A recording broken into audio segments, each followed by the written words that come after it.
Live from the podcast studio, this is from Long Distance to Marriage with Rich and Andrea. We're a once long-distance couple who closed 5,000 miles of distance and are now happily married. We talk long distance, marriage and relationships.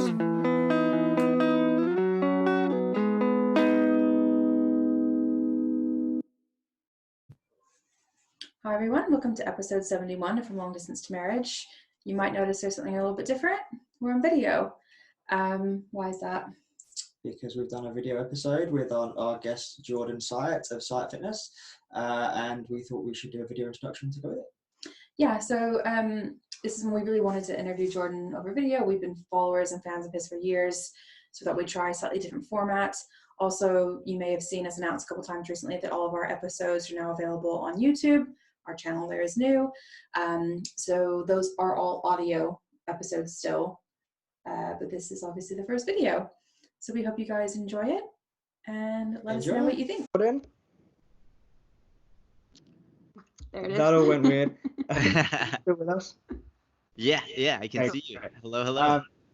So for people, I'm hoping a lot of the people watching and listening to this know who you are.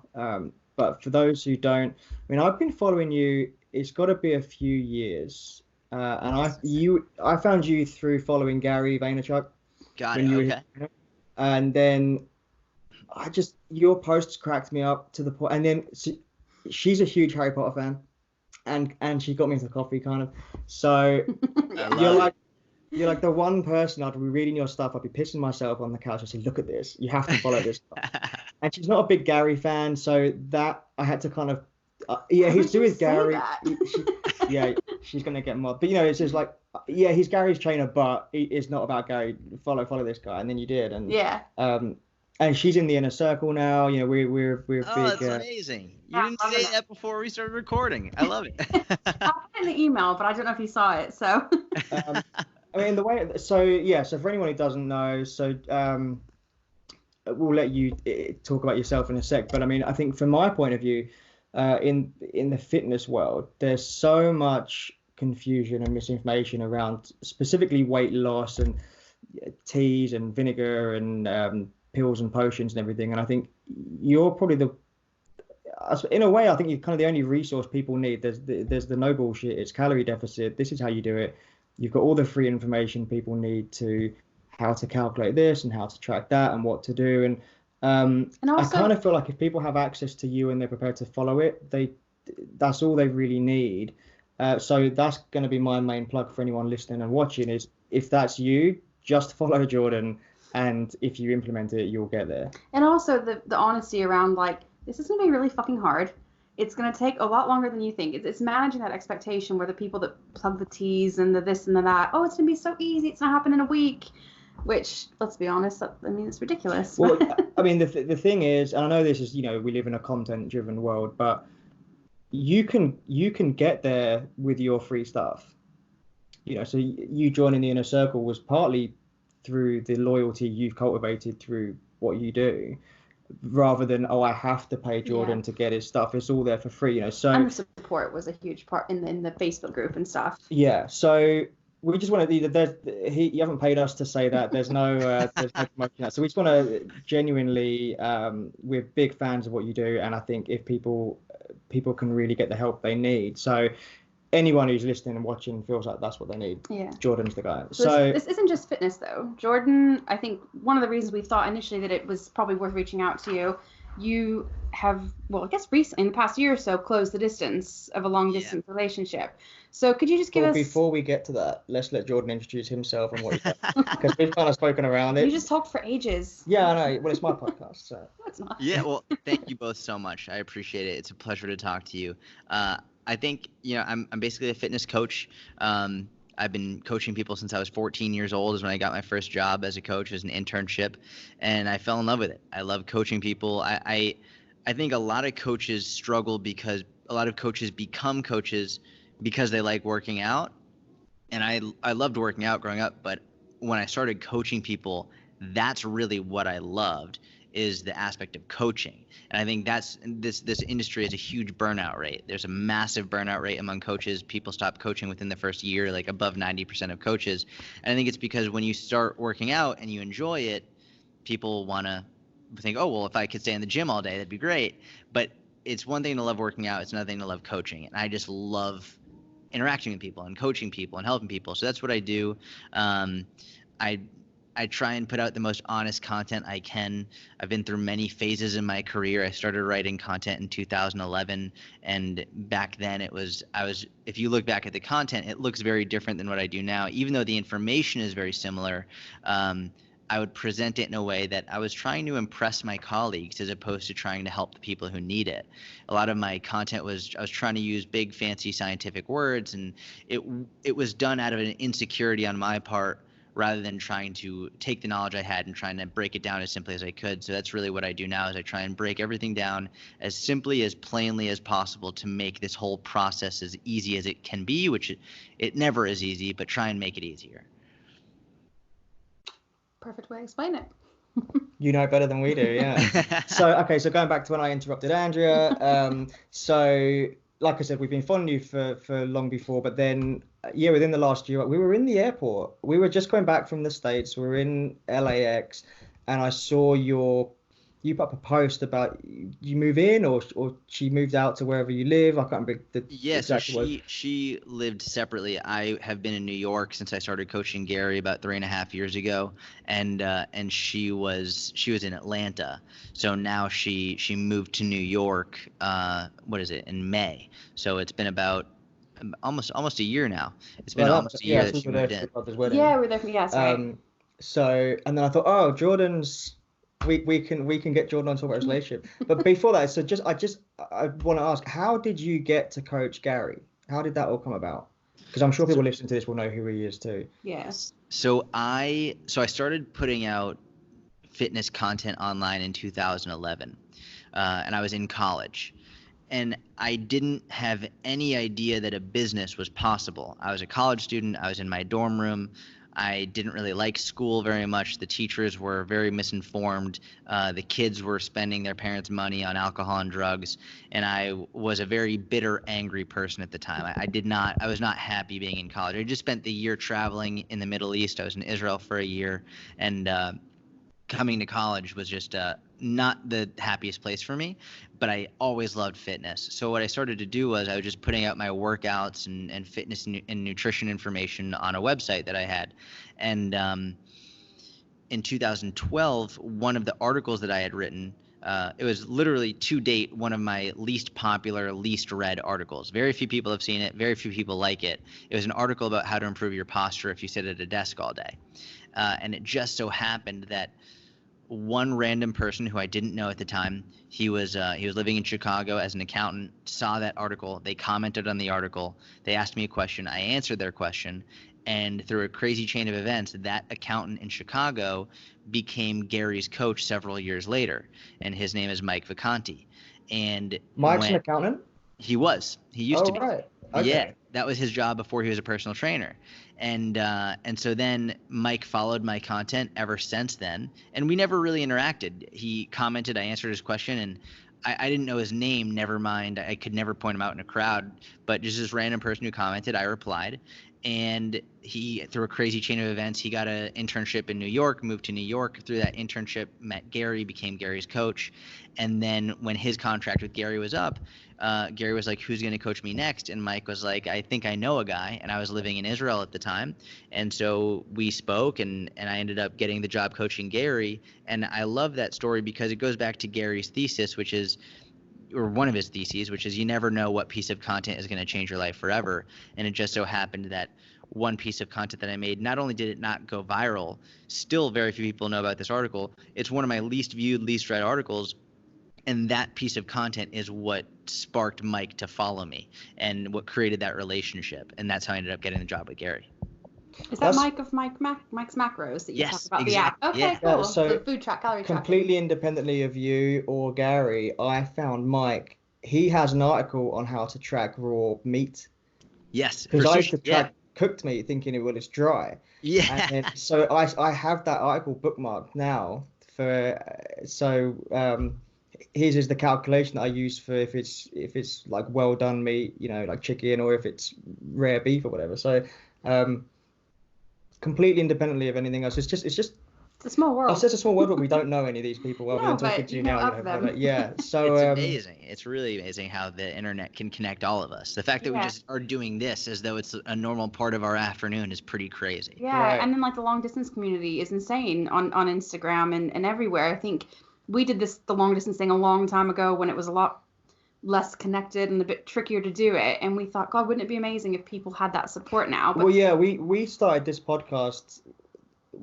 How long ago was a it? little over a year and a half, maybe. No, Not quite. we a year and a half. we started it September 2 years ago, but the idea that year we were sort of back, we had our honeymoon and we stayed at an Airbnb, and we just so happened to be sharing the house with another couple. So we're US to UK, they were US to UK, but the gender was reversed. And we were just talking like it's crazy how many people now are long distance some way or another, even we have people following us, they're long distance in the same country, but there's distance. And we just thought, you know what? Yeah, there's so many of it, so much of it, because the world's just smaller now. The technology's there, the flights are there, the price point's there. So that kind of sparked that for us. But Nice segue into the long distance aspect. exactly. So going back to, so I'm sitting at the airport eating lunch, and I was like, Jordan's done this, I'm going to message him. And you replied, and it took a little while to set this up, but we've been looking forward to this for a long time. So yeah, can you give us a quick rundown of your relationship and the distance? Yeah, well, I mean, so of the relationship, we met in middle school. So we met in 6th grade. She moved from another town to my town. And I remember first seeing her. I remember actually, it was super funny. I was in like music class, and one of my buddies comes in. He's like, there's 2 new girls and they're super hot. And it was my girlfriend and her stepsister. They moved to the town, and he was right. They were both super hot. And I remember I was like really attracted to my now girlfriend, and I asked her out. We had like a school field trip to a rollerblading or roller skating place, and I was like, do you want to be my girlfriend and go? And she was like, yeah, sure. And so we went, and I remember there was a guy there selling these light up roses, like fake roses that lit up. And in my head, I was like, oh yeah, girls love roses. So it was $5, and I bought it for her and I gave it to her. And she's a very shy, like soft-spoken woman, and it's the same thing as a kid. It's probably even more so as a kid. And she didn't seem overly excited about it. And I was like, oh shit, I think I screwed up. And then the next day she broke up with me. And No. and I remember I was like, man, I'm never gonna be nice to girls again. And basically, from then, we didn't speak much for years. After middle school, she ended up going to boarding school. So after middle school, I didn't really see her very much. She went to a different school. So I literally like didn't talk to her for the better part of over a decade, until several years ago, before my Instagram grew or anything, but I was still posting fitness content. She DM'd me. She was like, hey, I love your fitness content. And I remember being like, oh, like she's still super hot. And Wait, did she keep the rose? Did she keep it? So actually, here's the crazy thing. So at that point when she DM'd me, she had the rose. I didn't know it at the time. She had it. She forgot that I gave it to her. She didn't know, but she had it. And then when we started dating, she actually moved houses, and as part of the moving process, she got rid of it. But at that point in time, she'd kept it. She'd had it in like a drawer for all those years, which is pretty crazy. That's crazy, yeah. But if she still had it, it would just be the best story. I know. And so she DM'd me, and I was like, man, she's really hot. And I had a business trip to Atlanta, and I was like, hey, I'm going to be there if you want to meet up. And so we went and got a couple drinks. And it's so funny because even like after we got drinks, I was very much just like, I mean, she's in Atlanta, I'm in New York, there's no way this is ever going to work. So I was like, I sort of just shrugged it off. Then she ended up coming to New York a couple weeks later because she had one of her high school friends had actually passed away. So then we saw each other there, and then she came back up to New York after that, and we kept seeing each other like once every 3 to 6 months.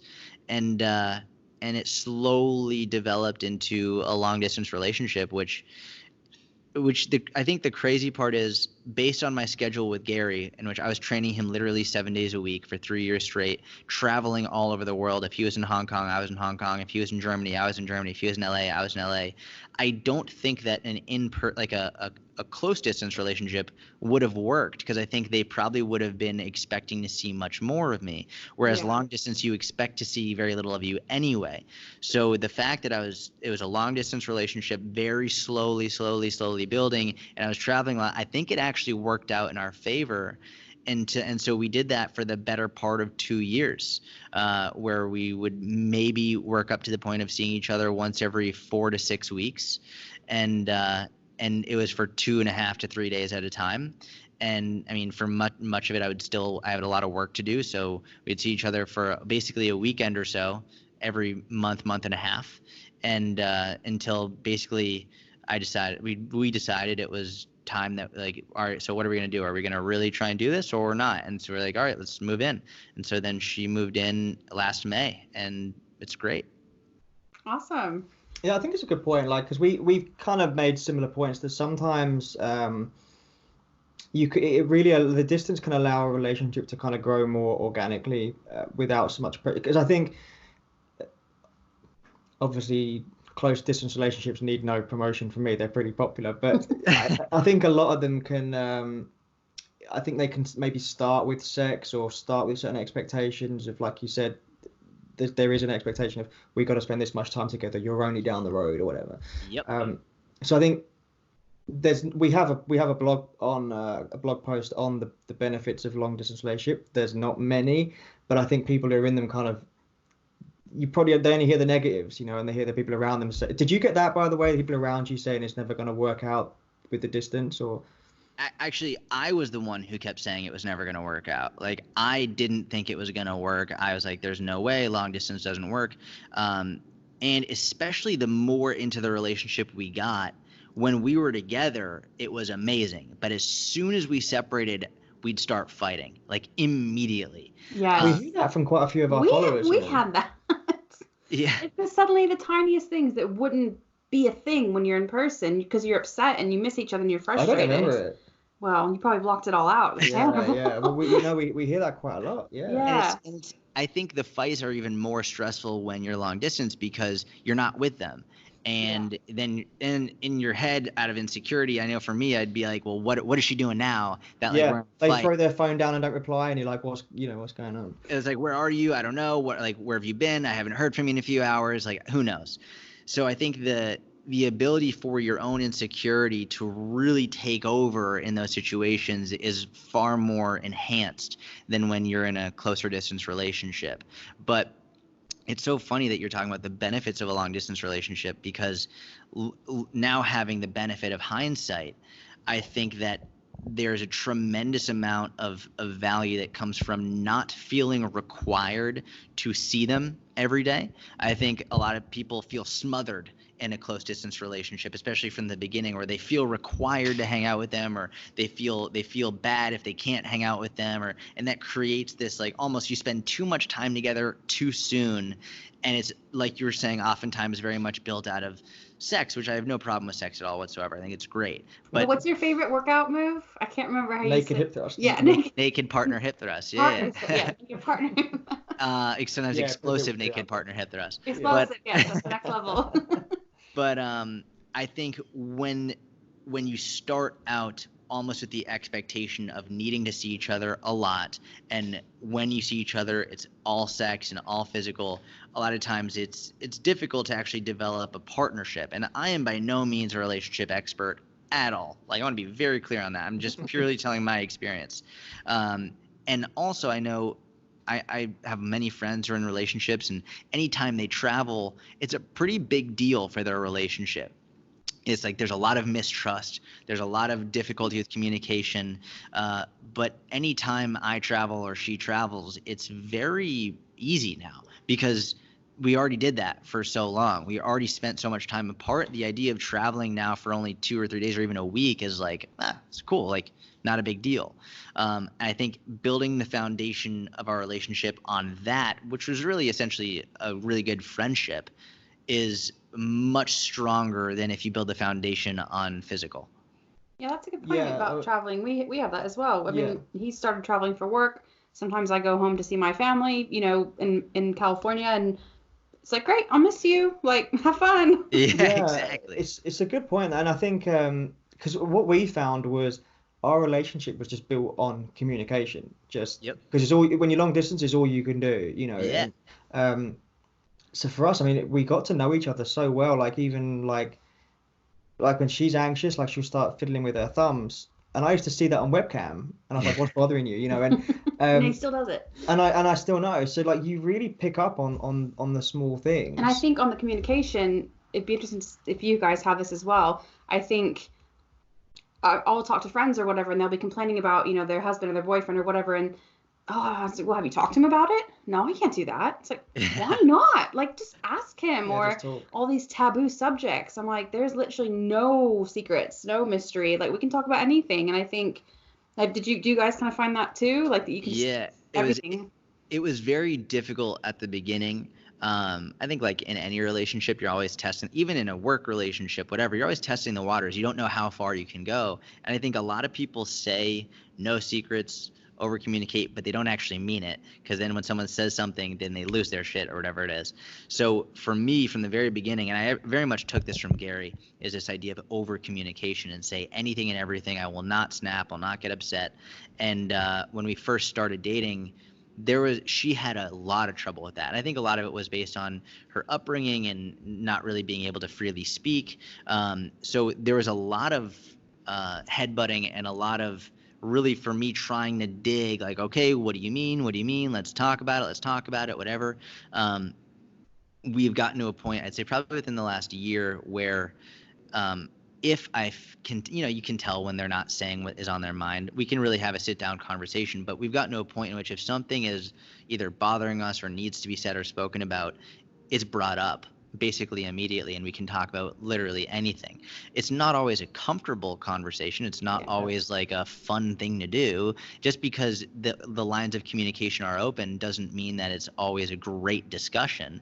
But just knowing that the lines of communication are always open is invaluable. And I also think, I mean, we're not engaged yet or married or anything, but one thing I've really started to, especially probably in the last year, really, really internalize. I think a lot of people get into relationships, and this includes marriage, but get into relationships with the idea in their head, well, worst comes to worst, like we can just end it.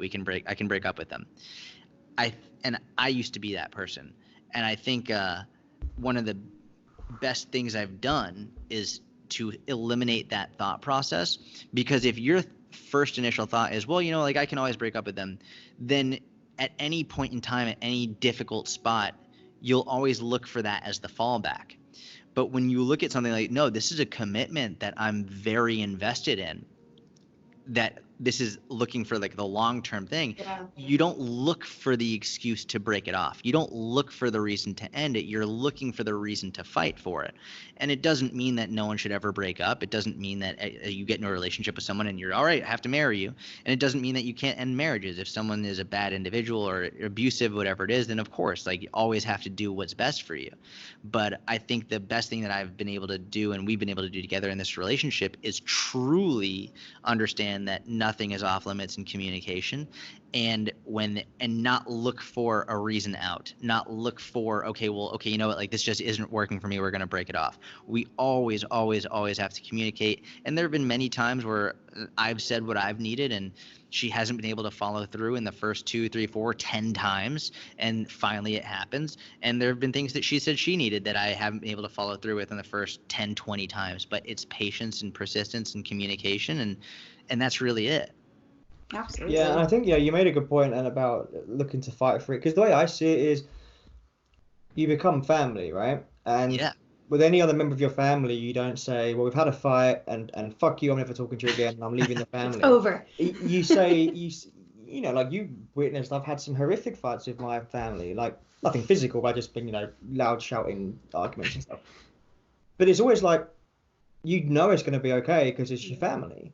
You know, okay, there may be an apology. There's not always an apology, but you just know it's going to be okay. And to me, I always find that kind of freeing, that you can talk in a way to them that you probably wouldn't talk to a stranger on the street because you'd get punched in the face. And like honestly, if once you're married to someone, then they're your family, and then yeah, all the caveats you mentioned, totally agree. If someone's abusive and toxic and all that, you can get out. But as a general approach, I think it's important to see it as that family way. Yeah. Absolutely. Conscious of time, so wanted to get on kind of the next kind of topic. So one of the things that people ask you about a lot is, you know, I really want to help my boyfriend, girlfriend, husband, wife, you know, become more active. I'm worried about their health, or they're just not motivated. Or maybe they don't feel as attracted to them. Potentially. I mean, I haven't seen that question, but that might be one that you get. I've seen that have you seen that one? Yeah. Okay. So what kind of is the advice that you give to people that are wanting to motivate their partner? So there's a lot. There's a lot to dissect here. I think the first thing to understand is when you have this isn't just for a partner. This is like, I think this is part of the benefit of being a coach and knowing this. When you're a coach and you work with clients, you don't have one conversation and expect them to change immediately, ever. This is a constant process. It takes a lot of time and a lot of patience. I think one of the major struggles that people have in relationships is that the person that they're closest with, they have the least amount of patience for. Mm-hmm. Right? It's like they have one conversation, they just expect it to change. So if someone isn't doing something, or they're not acting in a way that they think they should be, and maybe even they're not acting in a way that they should be acting, whether it's for their health or whatever it is, and they have one conversation and they just think it should change and it doesn't, and they get really upset, you have to know that if you get upset after 1 or 2 or 5 or 10 conversations, you're doing more harm than good. It is completely and utterly unrealistic for you to think that in 1 or 2 or 5 or 10 conversations, they're going to completely change their life. Like, it is completely and utterly unrealistic. Talk to any therapist, any coach. It's wrong. It's inappropriate, and you're going to do more harm than good by getting upset at them. So I think in the same way that you have to know that realistic expectations for fat loss, it's going to suck sometimes. Like, you're going to get hungry, you're going to get agitated, it's going to take longer than you want. Same thing for when you're trying to motivate a loved one. Like, it can take a long time. And here's the important thing to remember. They know they need to make a change. It's not like they're oblivious. They're well aware, and you getting upset at them about it is going to make them feel even worse. And the amount of research showing, like, there are shame treatments that they've tried and experimented with. The amount of research showing that shame does more harm than good is staggering. And I very much believe that if people were aware of that research, they'd probably have more patience and know that, all right, we need to figure out a different way to deal with it. So number one is understanding it's not going to happen in 1 or 5 or 10 conversations. This has to be a long-term thing. And with that knowledge, oftentimes the best thing you can do is, it doesn't mean ignore the situation, but just set a good example for the situation. Make sure that you're doing what is important to you. Make sure that you're prioritizing your health, that you're doing what you need to make it happen. And oftentimes just through, they call this social modeling, through watching you do it, watching you be a part, watching you focus on yourself, it can help. It doesn't mean it's going to solve it for everybody, but it can really help motivate someone to do things even if you're not watching. That's a really important thing. Sometimes they'll do things when you're not looking. Sometimes your spouse or partner or whatever it is, they might get embarrassed or concerned or self-conscious because you're so into it. And then they might think, well, I'm not up to par or whatever it is. And so they might do things when you're not watching. And I've seen that a fair amount, where people will be walking more, going up and down stairs, or looking up nutrition facts or whatever it is when their partner isn't looking, because they want to start doing it, but they don't want the other one to see it for a number of reasons. So be aware of that. And then from there, I mean, aside from just setting a good example and just being there to support them, I think going over the top to encourage them, even at the slightest, teeniest, eensy weensy, tiny sign of progression or effort, is amazing. Because most people in our day-to-day lives, we are not getting very much positive reinforcement. Usually there's a lot of negative reinforcement, whether it's from outside sources like our boss, our coworkers, our family, or ourselves inside our head. We're our own worst critic. So if you can constantly try and reinforce them with positivity, good work, this is amazing, they're more likely to do it because they're getting positive reinforcement. And we're creatures of habit. Like, we see this in psychology research all the time. If you positively reinforce somebody, they're more likely to do it. If you negatively reinforce someone, they're less likely to do it. So if you have someone that you're just getting mad at and upset with, they're less likely to do anything at all. It's the shame will not work.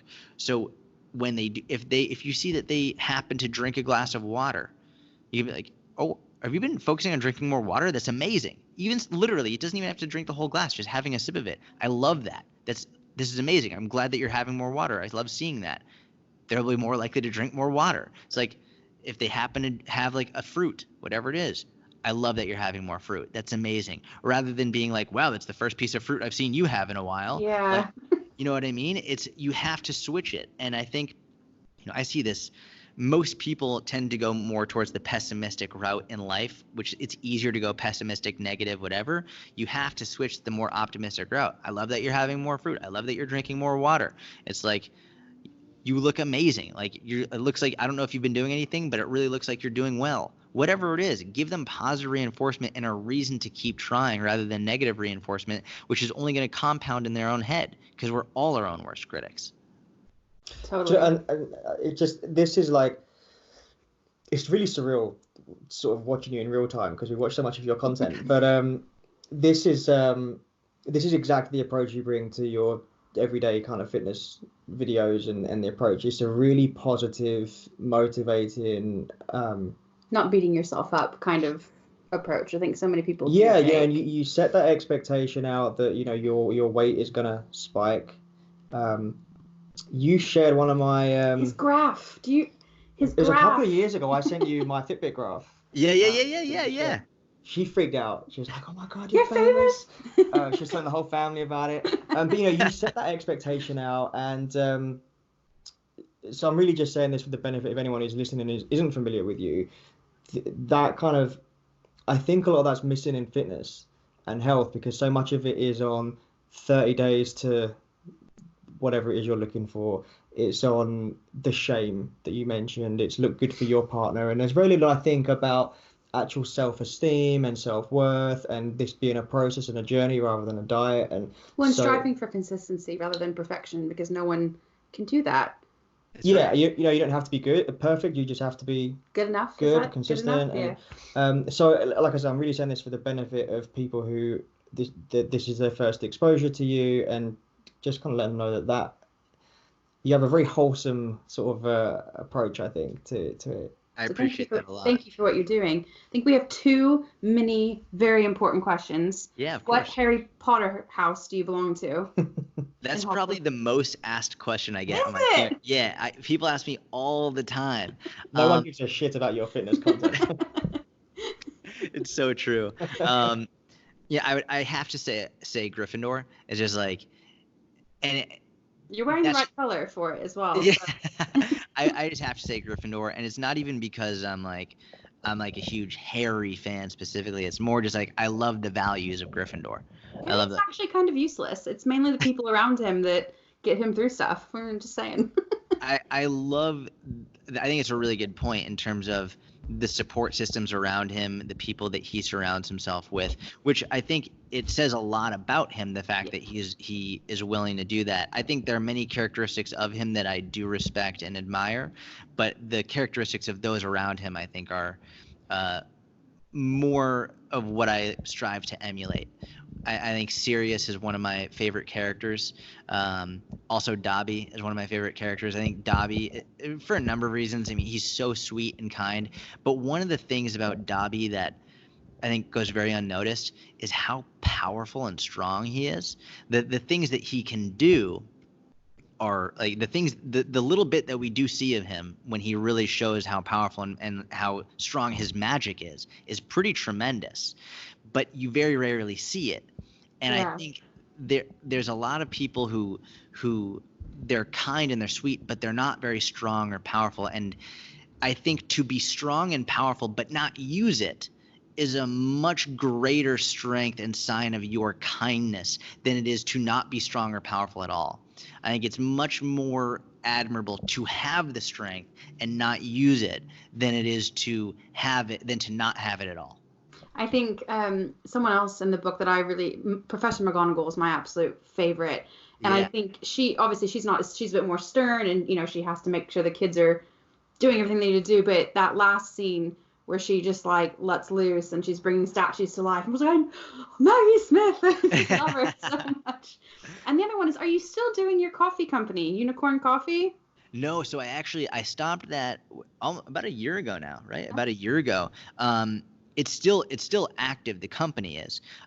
Basically, what happened was it was doing well. I mean, thank goodness, it was wonderful. It was just I wasn't passionate about it, and it was taking too much time away from the inner circle and too much time away from my content, which is really what I'm more passionate about. So I had a conversation with my business partner. I was like, man, I can't do this anymore. And we're on amazing terms, and the option for me to come back is always open. It's tremendous coffee. I love the coffee. Yeah, we always really wanted to try it, but we hadn't seen anything about it in a while, and we thought, what's going on? It basically came down to it wasn't my passion, and I think one of my main goals for all of 2019, from when I started working with Rico, was to really build my YouTube. And so literally the time that would have been spent on Unicorn Magic Coffee and all that stuff was now able to spend on my YouTube, which we literally just hit 100K very recently, and super excited about it. So it's always like it sucks that we let that one go, but it was very much worth it to see where all the time and effort we spent, to see how it worked out. Yeah. Well, so you mentioned the inner circle. So we said at the beginning that, you know, your free stuff is more than adequate for people to use and see results. But just before we kind of let you go, can you talk a bit about what the inner circle is and why people would join it?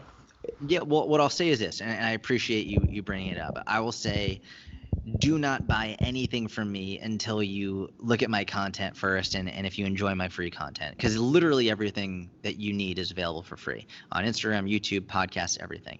I created the Inner Circle because I started out by only doing one-on-one coaching, first in person, then online, and it's amazing. I love doing one-on-one coaching, but number one, it's inherently significantly more expensive, and also there's a limit to how many people I can work with and keep my quality of coaching high. And so I realized I could reach and help more people if I make something more more affordable for people, and there's no limit to how many people can use it. So I created a membership, which is essentially just every month you get new workouts, every month you get new nutrition guidelines, there's new recipes. But I think the most important part is the group community support, which is, I think, we were talking about earlier how many people lack positive reinforcement in their life. So much is just negative. And this happens in fitness all the time, where if you're trying to focus on your health, all of a sudden people in your life will be like, why are you at the gym so much? Why are you focusing on eating so well? Like, stop. And they almost try and bring you down. And it's not because they don't want you to, it's because they're insecure about themselves. They're insecure about them not doing it. So they'll try and bring you down for it.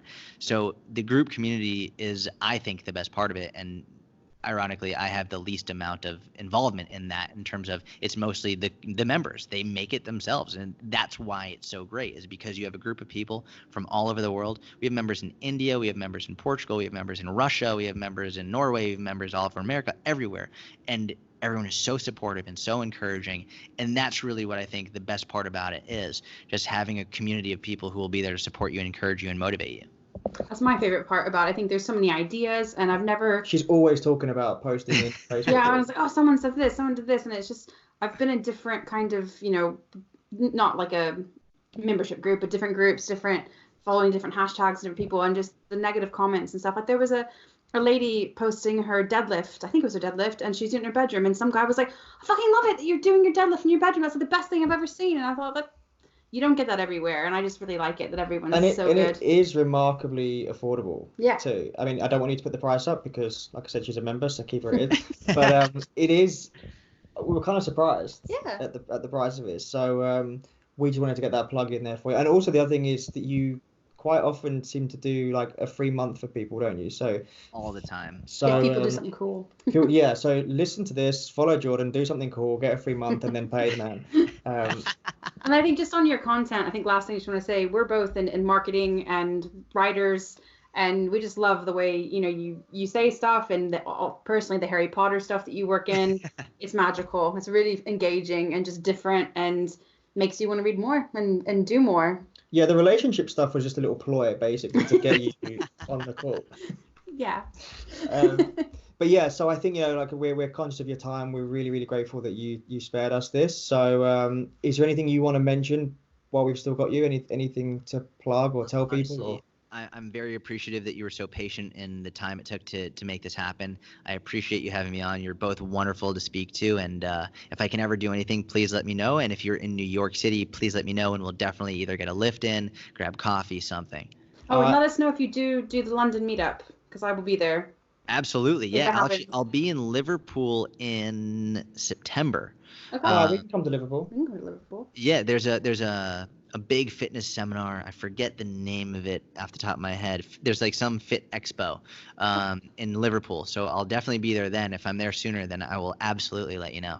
Cool. Fantastic. Awesome. Yeah, Thank you so much. Oh, and good luck with the carnivore diet. God. I hope we won't put this part in, but I hope your poops get better. It is so uncomfortable. I can't even begin to tell you. I'm really pleased My with butthole is burning right now. I follow, but just for people, like I follow some fitness stuff on Twitter, and carnivore is getting so popular, and the people who are doing it, they're just, there seems to be the same, I'll say emotional attachment as veganism, but on the other side. Absolutely. And you know, this is the best thing ever. And I've always viewed it as a severe elimination diet. So I was really pleased. One, you did it, and two, you said the same thing. And I'm really interested to see how this plays out. There's a lot. I've had issues with like IBS. So what we thought was IBS now I think is actually gluten intolerance. As I've cut out gluten, a lot better. A while back when we were trying to figure out what to do about it, he goes, "Oh, a lot of people are just doing the carnivore diet, and it's eliminated all their stomach issues." And I was like, I'm gonna try some other things first. I mean, I said it with the caveat that you should introduce things back in. It just kind of allows them to. But yeah, I'm really interested to see how it goes. Yes, and we love the Big Mac challenge. Thank you both so much. You're wonderful, and this was a wonderful experience, and I appreciate you both so much. If I can ever help with anything, please let me know. Well, Absolutely. yeah, we're gonna come and knock on your door for jobs. We're gonna hang out with Rico and just be your marketing. You just work with Gary. That's all this is. Oh yeah, we can meet Gary. Yeah, it's all good. We'll let you go. Thank you so much. Bye. Bye.